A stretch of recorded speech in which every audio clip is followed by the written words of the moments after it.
are the counterparts to Nazi aggression. The mythic history of the war condemns them as appeasers, weakly giving in to Hitler's lies. The truth, though, is more complex. As soon as the Versailles Treaty was agreed, because the victorious powers had no sanction other than renewed war, negotiation, concession, compromise, appeasement became the way of dealing with problems. At the start of the 1930s, British policy was in the hands of James Ramsay MacDonald, Britain's first socialist prime minister and a man who had been an active pacifist in the First World War. MacDonald believed Germany had fair grievances that deserved redress. His successor from 1932 was Stanley Baldwin, a placid, uncharismatic man who refused to be panicked by Hitler's aggression and thought the French hysterical and paranoid. If British policy was determined by men who thought Germany deserved better treatment and who refused to get upset by Hitler, French policy was determined by more complex emotions. The French felt aggrieved and threatened by Germany, yet were paralyzed by a cynical defeatism that prevented a positive action against Nazism. They refused to act without British help, convinced war was coming but that nothing positive could be done. Their view of the world came to be expressed in spectacular physical form. The French were to devote incredible sums of money in the second half of the 1930s to the construction of the Maginot Line. Named after the French war minister who conceived the plan, the line was a complex of futuristic fortifications. The line ran from Switzerland to the Luxembourg and Belgian border and was designed to deter German attack. The great weakness of the line was that it did not extend across all France's western border. It was thought impolitic to extend the forts against the Belgians, a friendly and neutral country.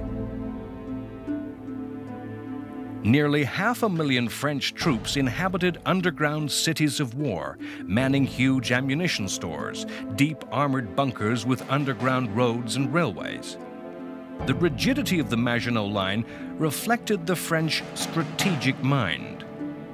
People who gaze into the future too often only see their past, and France could not imagine a future war which did not begin with a German attack in the West upon France. While building its wall in the West, France made defensive alliances in the East. But with what states did France make these defensive alliances? Czechoslovakia and Poland.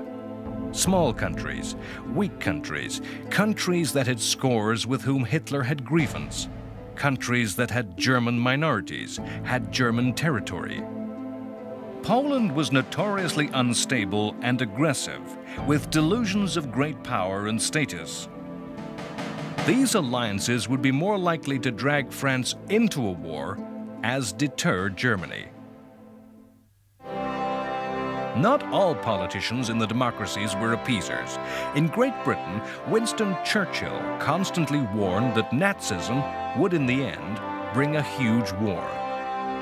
In Churchill's story, once again, the history and mythology of the war grind past each other.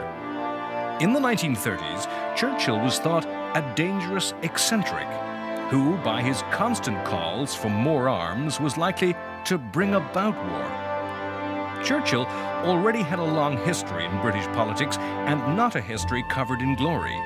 As a cabinet minister in World War I, he was forced to resign over disastrously conceived campaigns which had cost thousands of lives. As peacetime chancellor, finance minister, he had been forced to resign over catastrophic mishandling of the economy, causing economic chaos. Churchill was, in many ways, hopelessly out of step in the 1930s, a die-hard conservative with a mind closed to new ideas. Churchill was trusted by almost no one, thought an unprincipled man, a politician who had changed parties cynically for personal gain. That history has vindicated Churchill makes it hard for us to realize that 1930s Britain feared him. and saw the pragmatic common sense of the British government prepared to deal with Hitler as the right way forward. In May 1937, Neville Chamberlain became British Prime Minister. Chamberlain has a sad place in the history of the war. The wisdom of hindsight and the mythology of the war makes him arch-appeaser, the betrayer of small countries, the mirror of weakness against Churchill's strength. If we are to judge this man, let us ask ourselves, would we, in our turn, as people of reason and fairness, not attempt everything possible to avoid the recurrence of war? Would we really follow the insane ravings of Churchill?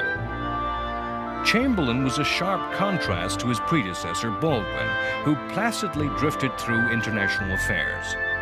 Chamberlain, despite the appearance of a 19th century gentleman, had a keen